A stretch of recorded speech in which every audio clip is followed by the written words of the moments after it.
start in the upper left with some low density gas cloud that is somehow eventually going to make a supermassive black hole. The first route is by normal kind of star formation process, make a dense star cluster, which is so dense that within a few million years you have runaway growth of stars, first through intermediate mass scales. Of course, that requires very high densities of clusters, and normally you'd expect many, many more intermediate mass black holes to be made than supermassive ones. In fact, if you look at the kinds of densities you need here in the clusters, when we look locally at star-forming regions, superstar clusters in the local universe, we do not see the densities needed for this mechanism to make even intermediate mass black holes. So most attention has focused on what we'll call monolithic collapse, not quite direct collapse, but monolithic collapse from gas to an object that you could think of as a star, which might become a supermassive star, potentially, or maybe intermediate mass first, of course. So these are where most attention has focused. But you still have, at conferences, you'll have a number of groups working on this other route as well. So monolithic collapse, you might want to go to the first stars in the universe, population 3. The population 3 refers to metal-free conditions, because of Big Bang nucleosynthetic composition. And what is generally agreed upon is that dark matter halos need to reach a mass of about 10 to the 6 solar masses before the potential is deep enough that you have a cooling from trace amounts of molecular hydrogen, that grow vibrational transitions of H2 molecules. H2 is forming in the gas phase, catalyzed by free electrons through H- channel. You build up maybe 0.1% by mass in the mini-halo of the baryons into H2, which allows slow cooling. And again, this work is more than 20 years old. Much of it done here. Generally agrees on this mini-halo structure. So where we got into this, actually, the end of my thesis, working with Chris McKee, is applying massive star formation theory to these kinds of structures, which are actually not too far from quasi-equilibrium structures. So we basically were working out properties of the protostar. What is shown here is the size, the radius of the star. This is 100 solar radii versus its mass growing from a low mass, 0.1 solar mass object up to high masses. The protostar starts big and puffy, is accreting. When the protostar becomes older than its local Kelvin-Helmholtz contraction time, it contracts towards the main sequence, until eventually the central temperature is hot enough to fuse hydrogen to helium, and then you're on the main sequence. In principle, you could start accreting up here, but the surface temperature is so hot, about 100,000 Kelvin, that you expect to internally photo-evaporate your accretion disk, eventually at rates that become greater than what you're supplying from the collapsing core. And so that's what we worked on with Chris McKee. Sort of semi-analytically, it was difficult for us to imagine accreting beyond about 100 solar masses in this case. Then later, a whole bunch of radiation hydro simulations were done by several groups, mainly in Japan. This kind of physics in here, this is the kind of mass function that they got. So you can get a tail maybe sometimes out to 1,000 solar masses if you had very high accretion rates, but typically around 100 solar masses. So because of this, 100 solar mass star is not going to make a supermassive seed. If you're lucky, you might have of order a few hundred, perhaps 1,000 solar mass seeds from some of these guys. But you're in the light seed regime, not the heavy supermassive seed regime. So most attention has focused on, now we can use the word direct collapse, go to more massive halos. These are 10 to the 8 solar masses. They are atomically cooled. Their potential is deep enough that recombination lines of hydrogen can allow the cooling. But there are other conditions. You do not want metals in there because that induces extra cooling, which would lead to fragmentation. And you also don't want H2 molecules to form. So you need to irradiate these objects externally with feedback, which means you need to predict the IMF, or how the other black holes formed. So this becomes a very challenging, difficult problem. Still, a number of groups try to estimate how frequently these kinds of direct collapse conditions irradiated metal-free, massive halos emerge. In the study of Chong et al., for example, they found 2 examples in this 30 megaparsec on a side volume, which translates roughly to this 10 to the minus 4 for co-moving number density. In the latest study by John Wise, this was in Nature, which was actually a radiation hydro study, following more accurately, I would say, these kinds of conditions, their numbers are actually much lower, so around 10 to the minus 7 to 10 to the minus 6. Recall that you need 10 to the minus 3 at least. So most people working in direct collapse were actually not trying to explain all the population, just the known high redshift quasars at the time, but which maybe they could do, but if you want to make the whole population, they would struggle. There's some other variants on direct collapse, perhaps not using radiation, using enhanced turbulence so from stronger converging flows. But again, if you dig into the appendix here, they ran dozens of simulations. So if I take 2 dozen, take the volume, find how many sources they made, you're getting co-moving number densities at this level, very low compared to the total population you need. So here's a quick summary of these different formation models. Too low mass, requires very extreme conditions, which we generally don't see, would make a lot of intermediate mass black holes, and maybe also too low mass. Direct collapse maybe occasionally can happen. There's a lot of details to work out exactly how it would happen, but it seems to be too rare to make all the population. A lot of attention is focused on super Eddington accretion, so perhaps we can start with stellar mass objects and grow them very rapidly. Nothing against the super Eddington accretion. If I look at known AGN, there's relatively limited evidence for super Eddington accretion. So for example, in the Sloan samples, here's the Eddington ratio.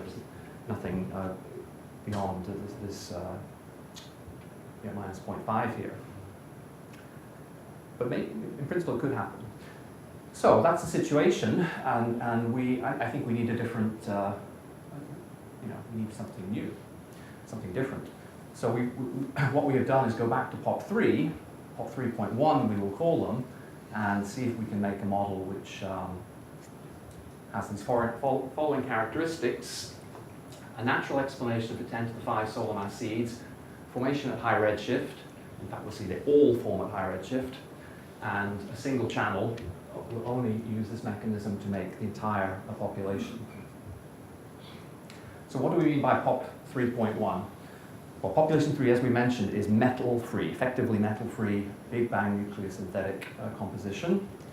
3.1 is simply the first object, first mini-halo to form locally.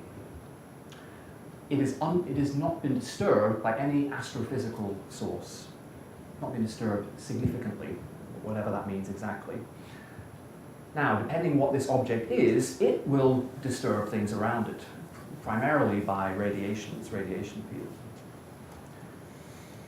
Now, population 3.2, what is this? This is metal-free gas still, but it has been irradiated. And in fact, this was studied, perhaps some of it was done even here, but Volker Brom's work, mainly at Texas, I think, with his students, considered what happens when you have irradiated mini-halos.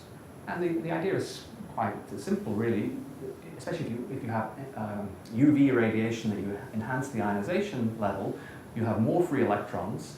Those free electrons enhance the rate of H2 formation. H2 is the main coolant in the mini-halos, and so that leads to more fragmentation, was seen in the simulations. So not really a monolithic collapse in a mini-halo, but getting a small cluster of lower mass stars, maybe 10 solar mass stars. So these would be 3.2s. Supernovae going off, metals polluted more locally, so now we have a normal population too.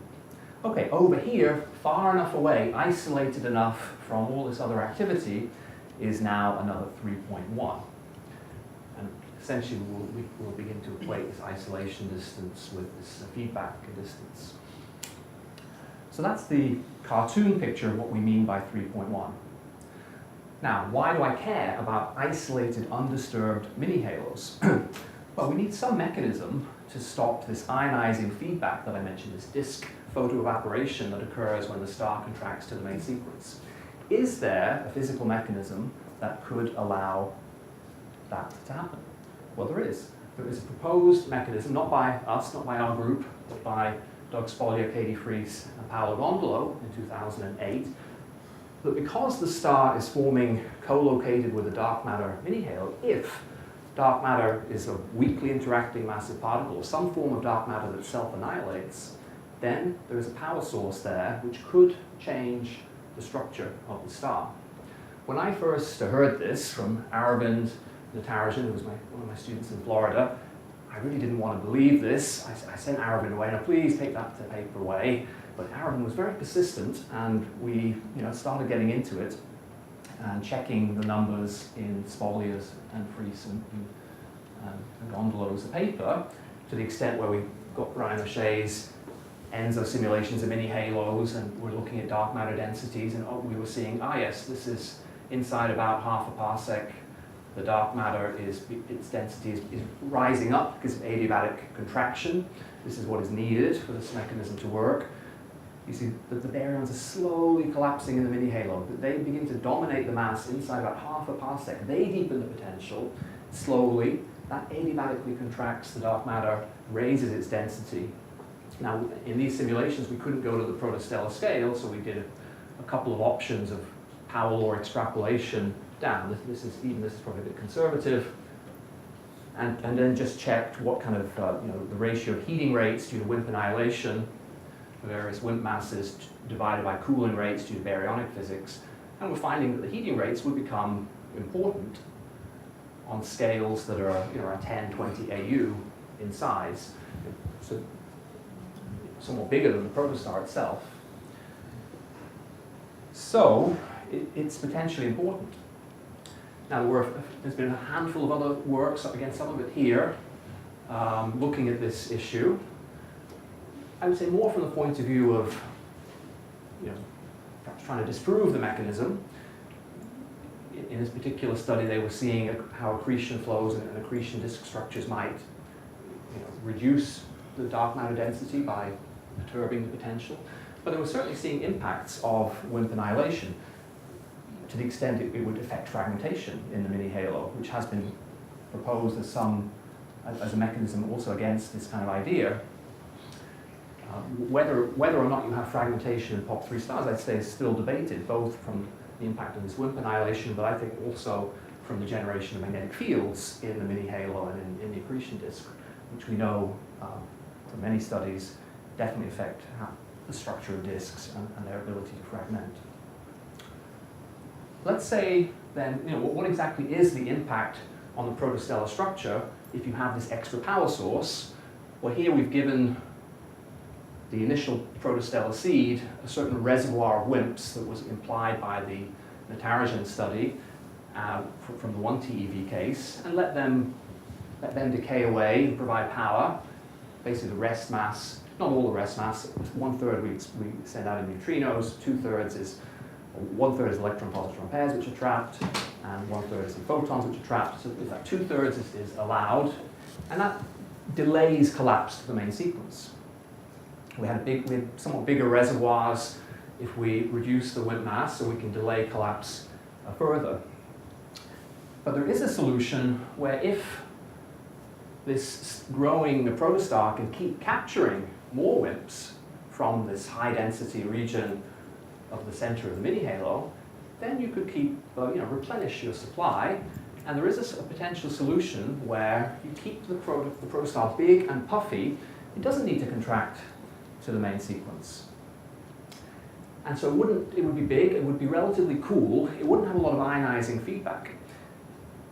Maybe it could efficiently accrete most of the baryonic content of the mini-halo, which happens to be about 10 to the 5 solar masses. We're in a 10 to the 6 solar mass dark matter halo. So there are a number of possible, you might run out of WIMPs at some point. You need more and more to keep supporting yourself. So eventually you might come down, be a supermassive star for a while, a few million year lifetime. You'd be a source of ionization then.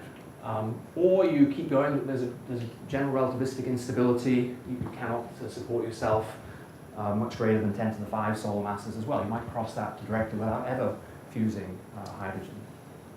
But this is a mechanism that potentially could give you a characteristic seed mass around 10 to the 5 solar masses.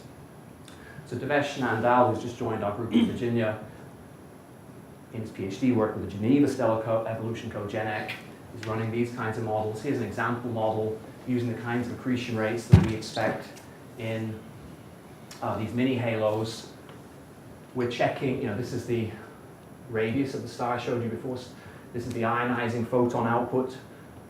This is the disk photoevaporation condition for the aficionados. We want to stay under these arrows here, otherwise we will internally evaporate our disk. So the model here is not going to stop its own accretion, but at this later stage, might begin to do so around 10 to the 5 solar masses.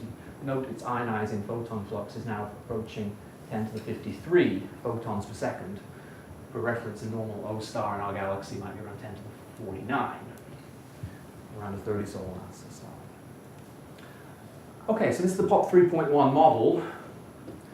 As we'll see, these 3.1 sources, undisturbed mini halos, occur early, and after maybe redshift 20, it wouldn't happen.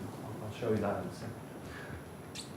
So we put this 3.1 criterion into a cosmological volume. We need to resolve mini halos. So this is not full N-body. This is using Pierre-Luigi Monaco's Lagrangian perturbation theory code, orbit crossing, so predicting where halos form by first orbit to crossing. We have roughly 10 particles per mini halo, and we can do, say, 60 megaparsec volumes. We've done up to 100 megaparsec volumes. But if you know where and when the mini halos form, you can evaluate what's a 3.1 and what's a 3.2. We have one parameter in the model.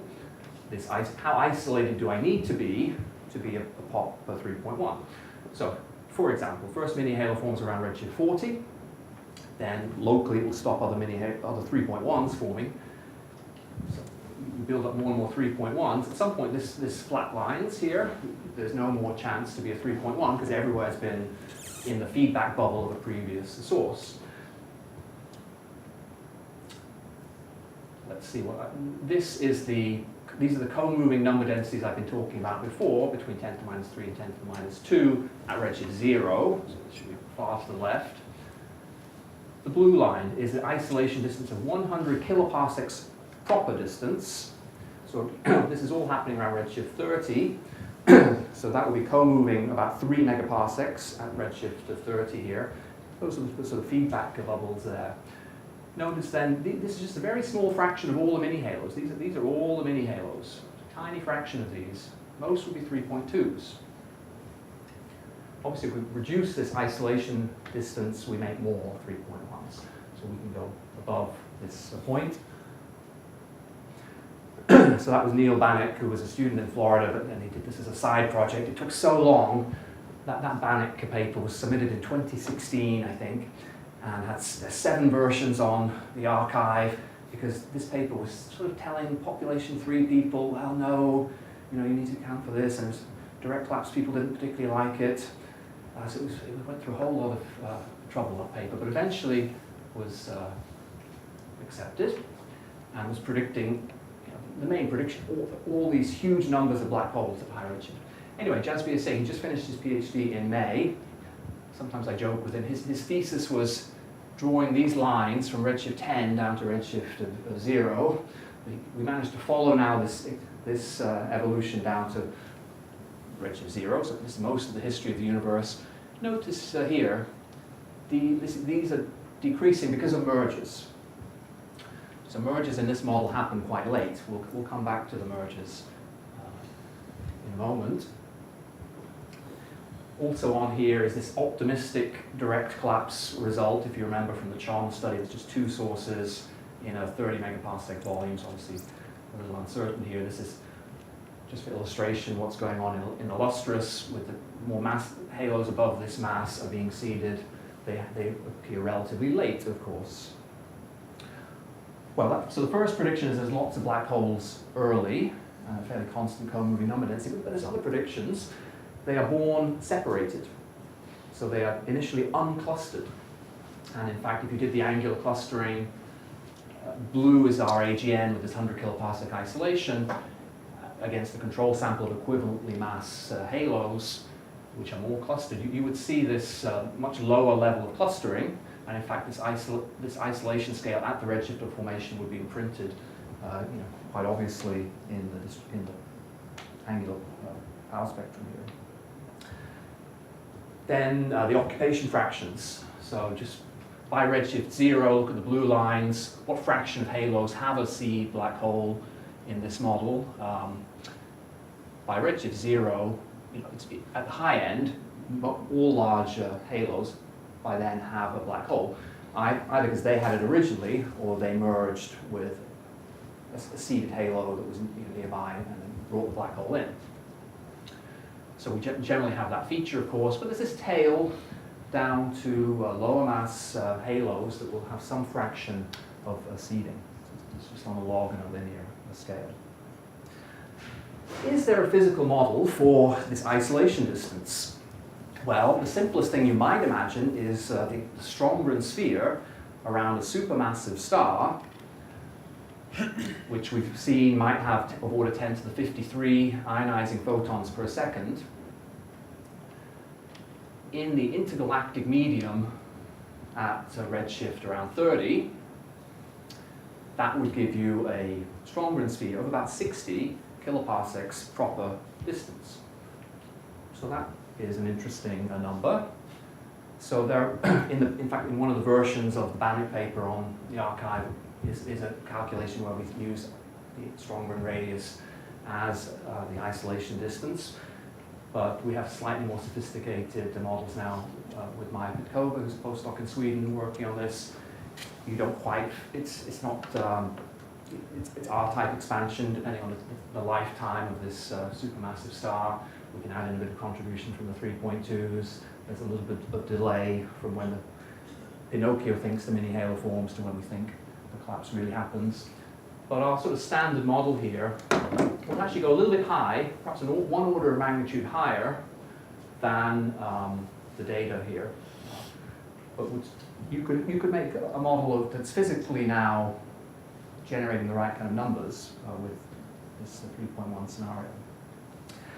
Anyway, this has come back to the main prediction. I was giving a 5-minute version of this talk at the Swedish equivalent of the AAS meeting in 2019, and somehow somebody managed to catch something of the talk. Matt Hayes grabbed me at the end of the session and said, let's go to the pub and talk about this. How are we going to test this model? How are we going to count black holes at these kinds of redshifts to distinguish between various models here?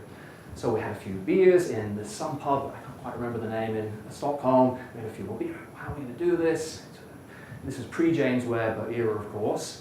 And then eventually we settled on that we should reobserve the Hubble ultra-deep field and just look for the flickering of the AGN. So we got very excited. We went off and wrote the proposal in 2020, ignoring everything else in the world that was going on. We submitted a proposal and waited expectantly for the answer. Unfortunately, no. None of the TAC members, you see, had been in that bar in Sweden, and we're not as excited. So we tried in 2021, again, no TAC member in that Swedish pub. Finally, in 2022, there must have been one TAC member, or somebody just wanted to shut us up here, who allowed us to reobserve the Hubble ultra-deep field, just in one filter, 30 orbits in F140W.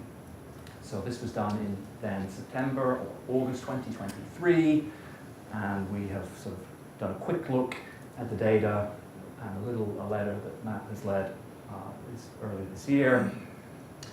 But there's actually quite a lot of the data here. There was earlier multi-epoch data separated by 3 years. We have an 11-year baseline in F140. Which Vieri, another PhD student on this project also in Trieste, is now really working on hard. I'll show you his latest results in a second. But of course, as you know, AGN, accretion power, accretion can vary, they flicker, and so that's what we want to look at. So we had 3 detected objects at between redshift 6 and 7, and that's this open square. Now we don't expect to find all AGN by variability in just 2-epoch observation. In fact, we can calibrate that ourselves because there's 31 known AGN in the ultra-deep field, and we can see which ones we recover. We think we recover about 20%. So that's a factor of 5 variability completeness correction here. Then, at redshift 6 to 7, we're only sensitive to quite luminous sources. So you push down the UV luminosity function of AGN down to MUV minus 17, and you get to this point here, that's a factor of 7. That's the same correction that will be done in the James Webb studies, say from Harakane's data here that's also shown here. And so we have a point here which has some estimate that is constraining. Actually, I was hoping Fabio Picucci would be here, but there's a black hole meeting down in DC or something. Anyway, hopefully I'll chat with him later. He sent me at some point some data, which I'm still trying to get my head around from his studies, which are also shown in blue here, can be quite constraining. Anyway, the real main paper is Vieri's PhD thesis. So these are the number of sources we found that are varying with redshift, and doing this a bit more carefully. What is shown here are the raw counts at all redshift bins now, whether we use 2 sigma, 2.5 sigma, or 3 sigma definitions of variability. Okay. So, and they're just displaced here. So this would be the lowest redshift bin. We worked out to 0.5, I think, in this low redshift bin. So we're actually going to see there's a low redshift. This data set is useful for a low redshift count as well as a high redshift count.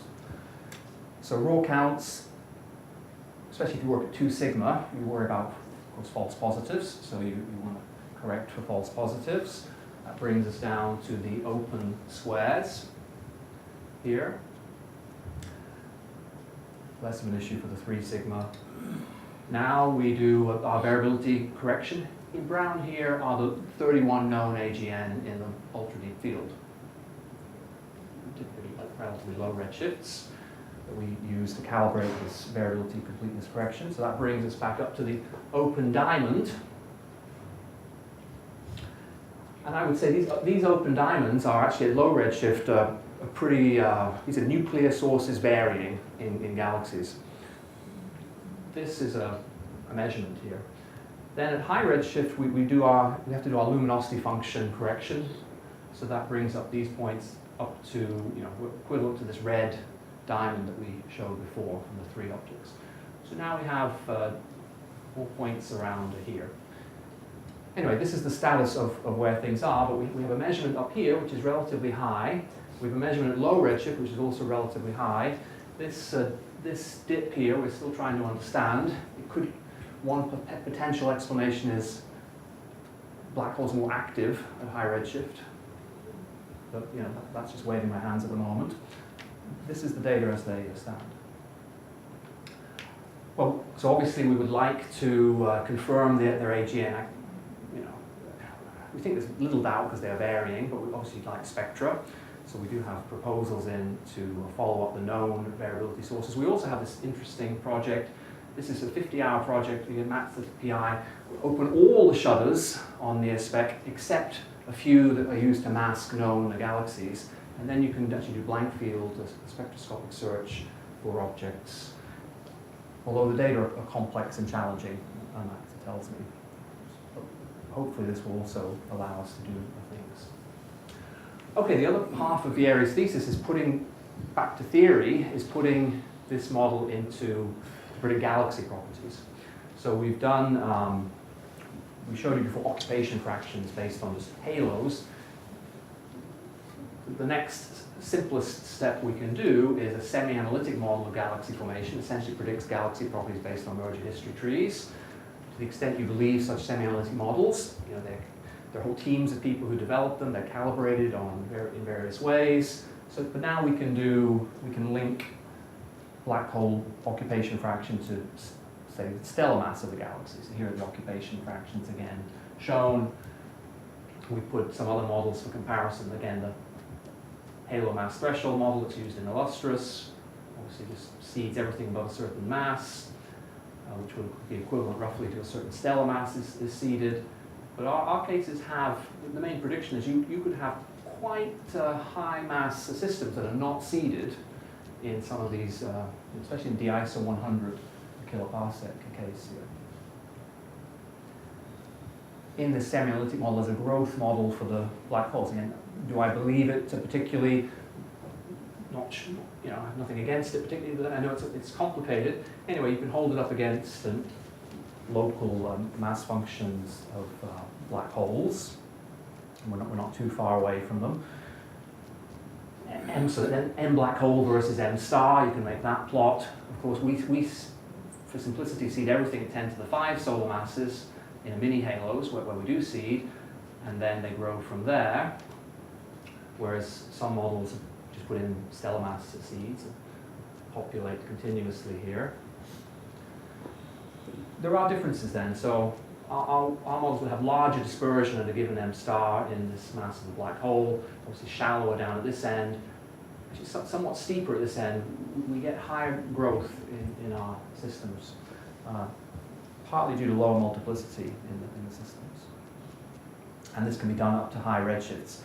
I would say our model does not particularly do, here are some of the data. We have 60 megaparsec volumes, so they're relatively small. Some of these are found in bigger volumes. Maybe there's just things in the growth model that need to be tweaked. I would just say, if we cannot make the biggest ones, then because we start at redshift 30 with quite a massive seed, then it's more problem in the growth model. And you can do luminosity functions, of course, galaxies, and these are the seeded galaxies. I won't sort of labor through this, but the main thing is it's a pretty constant luminosity function of the AGN, because they're all in place early. Okay, we can do simulations of this black hole. We take it out for a spin, see what it can do at redshift 30. So we give it its H2 region phase for 10 million years. Then we follow the gas accretion with various feedback that from autostars are forming in the system. Again, there's so many uncertainties in how you implement this stuff in numerical simulations. Perhaps it's a little more self-consistent than the semi-analytic models, but still lots of uncertainties. So you can do lots of different combinations. I think the main thing here is we can have black holes growing to around the level where they're seen, and we can also then predict the stellar properties. So for example, we can be at a few times 10 to the 7 solar masses by redshift 9 in the black hole. The stellar mass has just overtaken, so it's maybe 10 to the 8 stellar mass at this point. The model allows super Eddington accretion. It happens some of the time, a little bit of the time. It's not dominant. Okay, other main prediction. There are ionized bubbles at redshift 30. You don't want to reionize the entire universe at redshift 30. That would be inconsistent with the CMB. So we looked at that. So this is there's a little trace, they flash on, then they recombine. Think of them as relic H2 regions out there.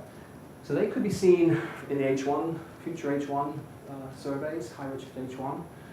There's a signal here, because there's a characteristic scale. There's a signal in the CMB itself, which is sensitive to sources of reionization above redshift 15. And then we just here in Matteo's CASM project, we're just looking at the total contribution to the total scattering optical depth. So we can have models that are consistent here. Again, down here, the standard model, there's so much uncertainty in escape fractions that you could play around with this and have some part of it due to high redshift sources.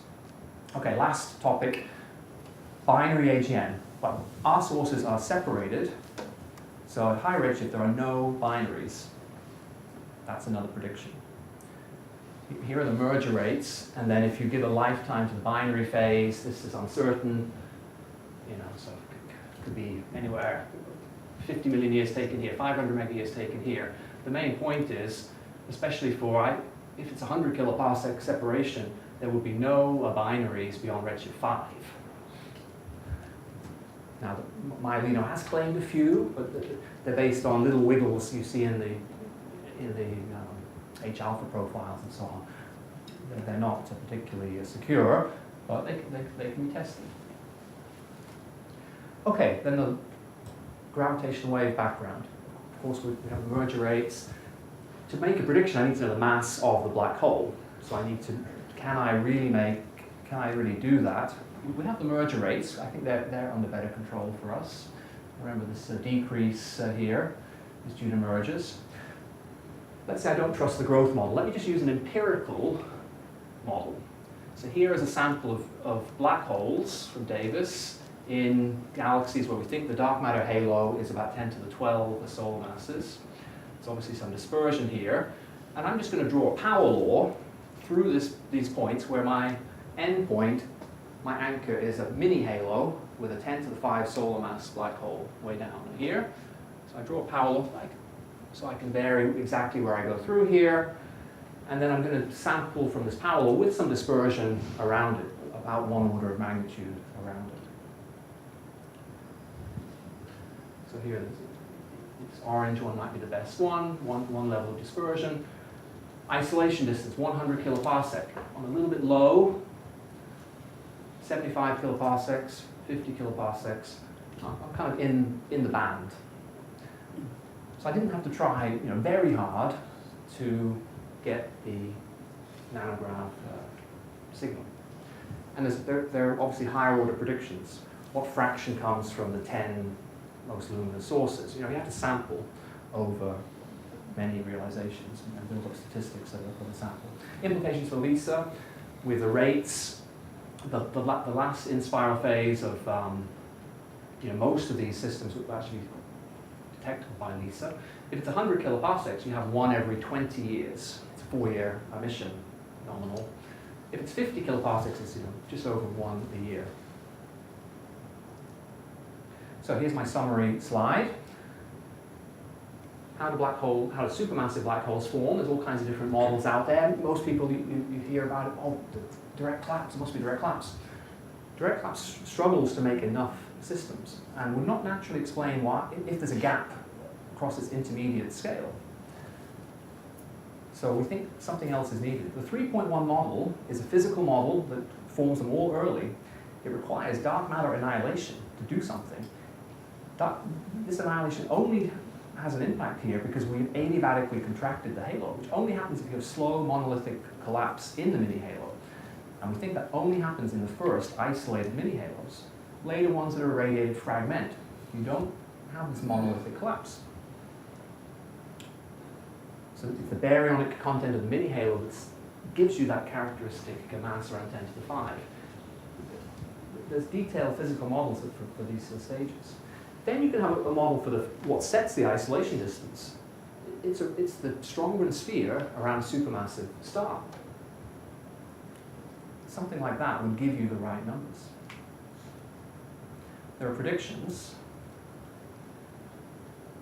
All AGN are in place by redshift 20. Then the co-moving number density is fairly constant. And there's a later decline due to 20-30% decrease by mergers. There are no binaries above redshift 6. If you have a growth model, you can get the gravitational wave signals. Ionized bubbles at redshift 30 can be looked for. I think those are the main things. There are implications for dark matter, of course. We're using standard WIMPs, which have never been seen. The WIMP mass comes in a little bit, and the spin-dependent scattering cross-section comes in because we need to keep capturing WIMPs into the protostar. So those are the two parameters we care about. I'll stop here. Thank you.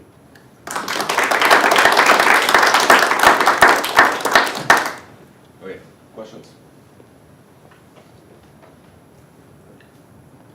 Yeah, I worry about the conflict with establishing that WIMPs actually exist. I mean, there's been a lot of discussion. And, yes. The model depends on that. Yes. Totally.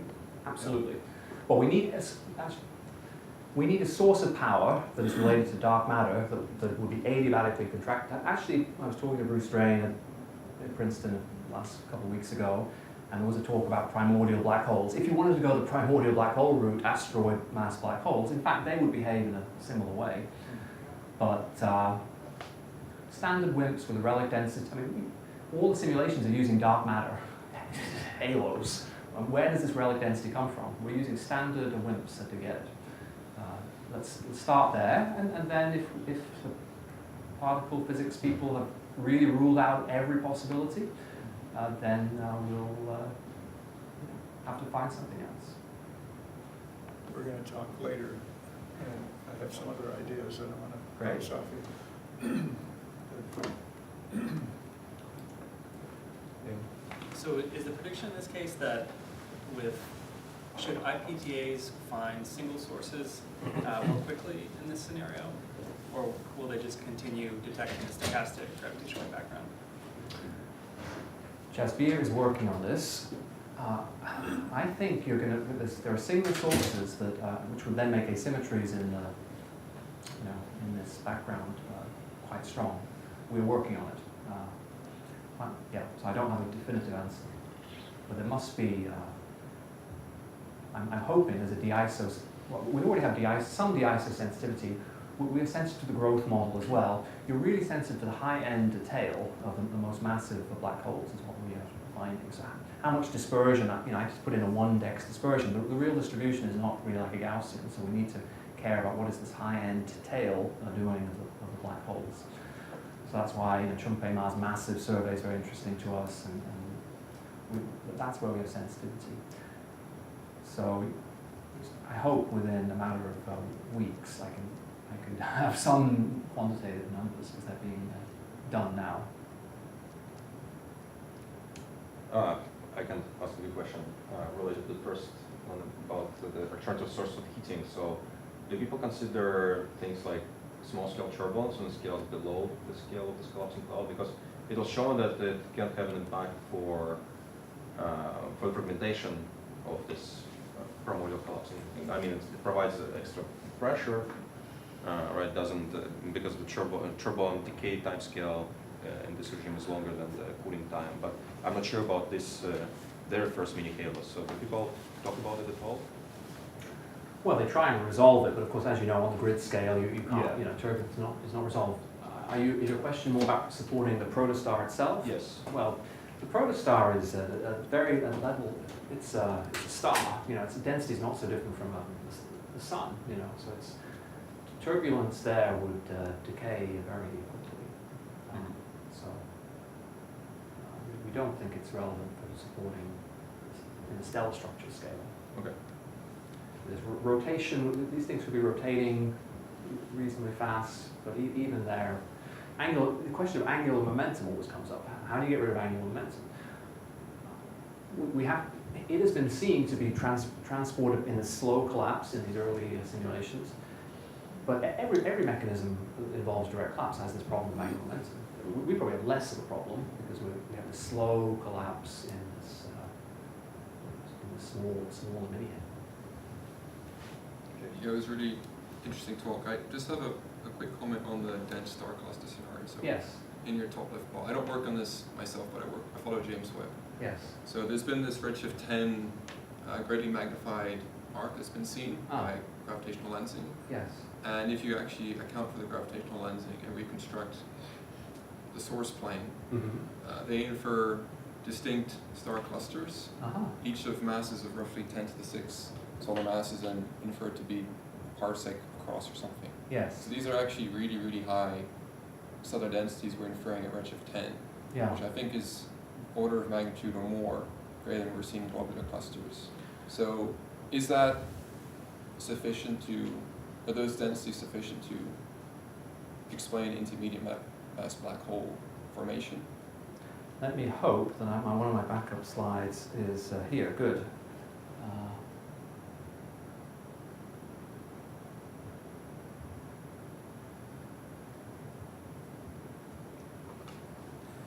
My day job is studying star clusters in the local universe. So this is from a review a while ago, but these are the superstar clusters. No, you mentioned 10 to the 6 solar masses and about a parsec. 10 to the 6 whereas 1 parsec is this line here. Yeah, I think they infer somewhere between 10 to 5 and 10 to 6 densities. Yeah, so there are a handful of known clusters. Then this study from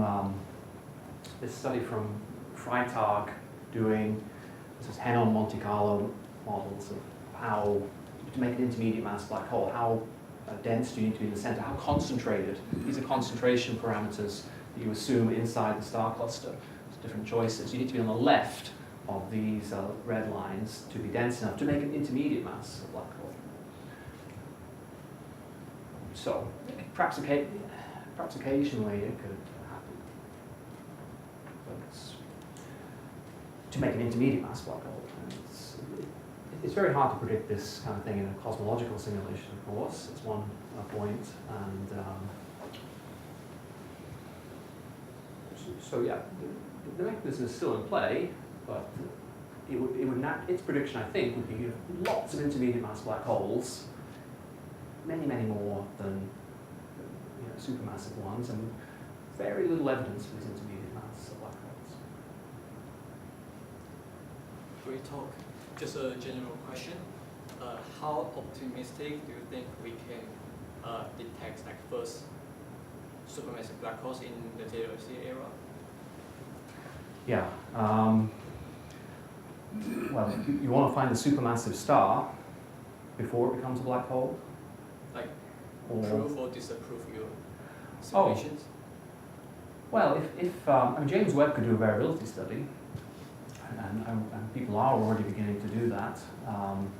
So I think there will be nice set censuses of AGN and measure number densities out to redshifts 10, 12, and that's a very constraining thing. The multiplicity, we are sticking our heads out and saying there are no binaries at high redshift. So that's a prediction. I've seen models where, if all light seed models, for example, the redshift, the Sloan quasars at redshift 6 or 7 would have huge multiplicity. They would have, by this point there would be lots of, could be hundreds of black holes in this redshift 6 quasar. I talk to Xiaowei Fan quite often. I'll go to his talk in Princeton on Tuesday, but he was at our conference in the summer. No evidence for any multiplicity in 30 systems he's got. Okay? The little red dot, what's the multiplicity in the little red dot? It's very low, apparently. So there's a lot of, I think there's, to really prove it, ionized bubbles at redshift to 30, and yeah, that would be pretty clear. Yeah. So about the ionized bubbles, is it, so from what I've also showed, is it, do I understand correctly that this 100 kiloparsec size, it's kind of in tension with the current measurements of tau, or is it not so much of a problem? And if so, would like next generation SMB experiments help there? Yeah, where is that slide? It is here.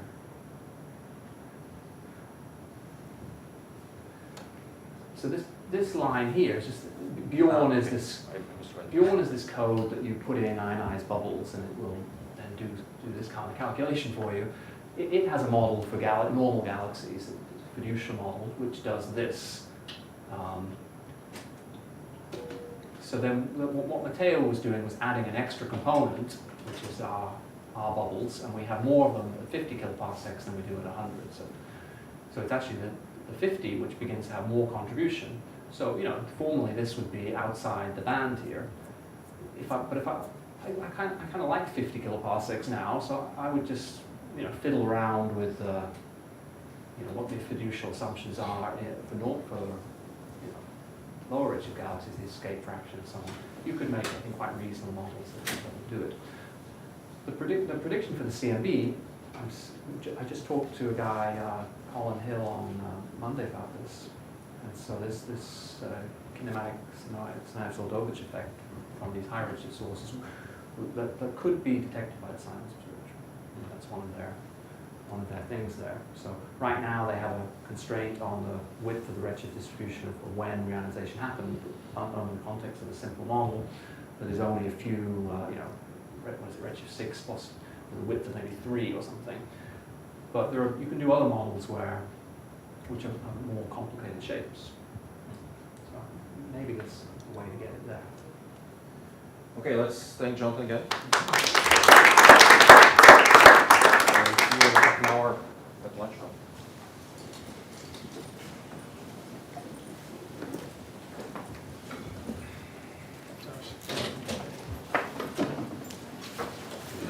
Okay, great.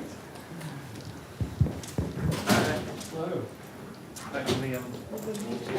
I had a follow-up question. Great. So, how